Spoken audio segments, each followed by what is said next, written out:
Hi everyone, welcome back to Parenting Insight. We're going to continue talking about discipline. Remember that you're welcome to post your questions, your comments, share your experiences. Basically, remember that this is an interactive forum and together we're growing. So today we're going to answer one of a parent's questions where this parent highlighted that she feels like a terrible mom every time that she has to discipline her child.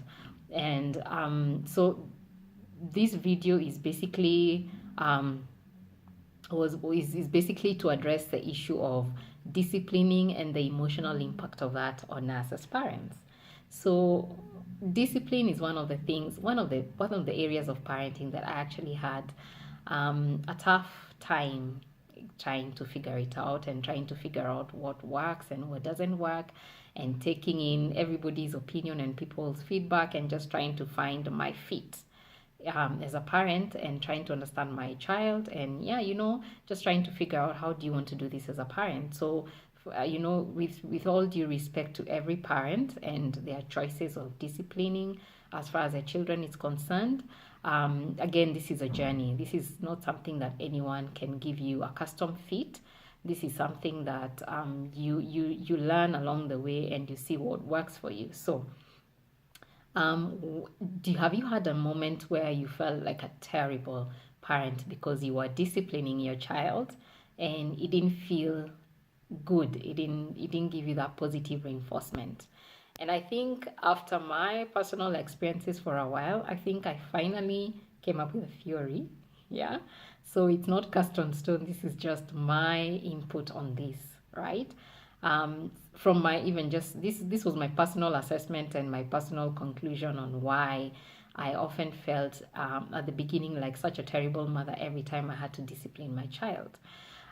See, as a parent, whether you're a mother or a father or the core caregiver, as a parent, you're wired to protect your child or your children, right? We are wired instinctively, we are wired to make our children safe. We are wired to keep our children happy because part of being protective is you protect the child's physical, you protect the child's psychological, and you protect the child's emotional, right? So if you're not wired to derive pleasure in listening to our children crying, we are not wired to derive pleasure in watching our children, having sad moments. By instinct, we are wired to fix that. So parenting is the one thing that does not seem to apply, where this rule does not seem to feel like it applies, but it actually, in the long term, I think it does apply, right? So the thing with parenting that I have learned along my journey is that parenting is largely a logical decision. It's not really an emotional decision. And the little part of it that is emotional is really just that you love your child to bits. And you're the one person who loves your child so much that you're willing to endure the current discomfort for a long-term gain for the child. So when you think about that, even just the ability to connect to that fact, because that's not just emotions, that's a reality, that you invest in the now for a better future for your child. So that's still part of logic. Yeah, in a way you have to tune to your logical part of the brain to be able to remember that when it gets tough, and to stick to it, and like we said in the previous video, just be consistent. So I have experienced, and I think we still do experience, but I think it gets better with time. But at the onset, it was just every time I had to discipline my child, I felt like such a terrible mom, that I was making my child cry, or that I was causing my child so many sad moments, right? And sometimes, if of course, it's a skill that we acquire. So at the onset, you feel like you measure your goodness as a parent by a child's cries or by a child's moments of laughter, and then you realize not quite. Sometimes loving your child the most is sometimes letting them cry, because you are the parent and you're the one who is capable of seeing the bigger picture that the child is not capable of seeing. So remembering that by default we are wired to provide goodness for our children, to provide joy and love and comfort and safety, it's uncomfortable to see your child sad because you seem to have caused it or you've caused it. It's uncomfortable to hear your child crying because you've disciplined them in whatever way you have.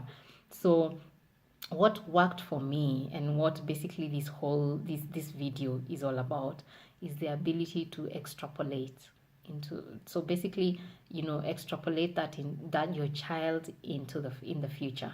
Be able visualize the future, your child in the future. So if your child is speaking things that don't belong to them without asking the owners for consent, and your child is say 3 years now, extrapolate that child 5-7 years from now when they are 8 or 10. How do they look? You have your 10-year-old who does not have the social etiquette to ask for permission to use another person's something. And if they're told no, they cannot take no for an answer because you never taught them that the world does not revolve around them, and there are these social cues, and there's just a basic social etiquette that is an unspoken that operates everywhere around the world. So extrapolate your 3-year-old now who picks things by force, or does not want to ask for permission from the owner, and then look at the older version of your child in that behavior, right? Because what that does, it helps you move from your emotional to the logic. So you're able to move out of your emotional thinking brain, out of your mommy brain, your daddy brain, and move to the logic and love from a logic perspective that, you know what, Han, I love you so much to actually not let you be this kind of person, because society has no space for such behavior, for such a kind of socially integrated child. So when you extrapolate, it helps you look at the future. Now, when you look at that, then you're able to endure the current discomforts for the future gain, which is basically the long term. So you endure the short term discomfort, those heartbreaking moments where you go and you cry because you're thinking, oh God, when does this ever get better? For that moment when it gets better and the behavior, the end product of the behavior that you feel is the best for your child has been derived, and then you can look back and think this was worth it, right? So extrapolating is all I would like as parents to remember. If you forget anything else from this video, remember, anytime something feels, right? When it feels, pause and extrapolate. Then you can be able to decide, do you need to endure the current discomfort of whatever the feeling is, especially if it's negative, because negative is always a discomfort. Most of the time, positive is not a discomfort, for the bigger picture and for the benefit of your child.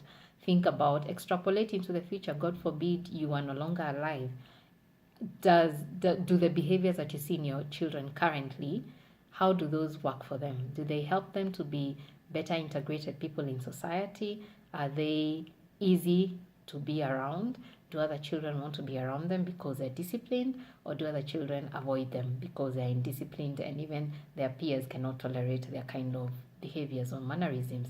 Do the behaviors that you see now, do they help them to integrate into society where they are following the basic social norms and rules of courtesy, of discipline, of patience, just the simple things that you can get by life without, because you're investing now, and that child can thrive without you because you invested something. You did not break at the point of discomfort, but you endured because you had a bigger picture. Because again, this is the part where you tune to the emotional, because you loved your child or your children so much to endure the uncomfortable for a better outcome for them. So every time you're tempted to feel sad about being a disciplinarian, whatever way you choose to do that, every time you're tempted to feel like you need to measure your goodness and your productivity as a parent against how many times your child cries. I mean, behavior cannot be fixed overnight. It's not a magic pill. It takes time, it takes endurance, and it needs us to have some level of tough skin to actually be able to love our children, but sometimes from a logical perspective, because sometimes society is just simply logical. So thank you for tuning in. Continue sharing your feedback, continue sending in your questions. Remember, this is an interactive forum. We're here to support each other. We're here to enjoy this journey, even the sad bits. When we do it together and we share information, I bet it feels a bit better. So don't forget to subscribe so that every time we upload a video, you're able to know and you're able to continue being part of the conversation. So thank you for tuning in. See you on the next one.